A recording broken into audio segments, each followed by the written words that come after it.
ஒருவன் மேலும் சீக்கிரமாய் கைகளை வையாதே. மற்றவர்கள் செய்யும் பாவங்களுக்கும் உடன்படாதே.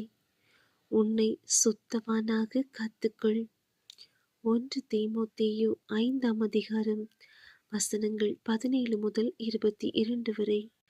நன்றாய் விசாரணை செய்கிற மூப்பர்களை, விசேஷமாக திருவசனத்திலும் உபதேசத்திலும் பிரயாசப்படுகிறவர்களை இரட்டிப்பான கனத்திற்கு பாத்திரராக எண்ண வேண்டும்.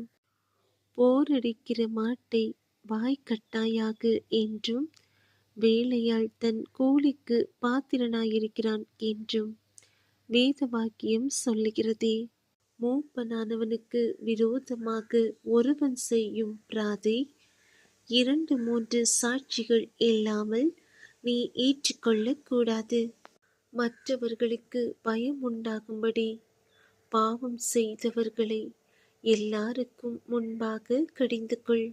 நீ பட்சபாதத்தோடே ஒன்றும் செய்யாமலும் விசாரிக்கும் முன் நிர்ணயம் பண்ணாமலும் இவைகளை காத்து நடக்கும்படி தேவனுக்கும் கர்த்தராகிய இயேசு கிறிஸ்துவுக்கும் தெரிந்து கொள்ளப்பட்ட தூதருக்கும் முன்பாக உறுதியாய் கட்டளையிடுகிறேன்.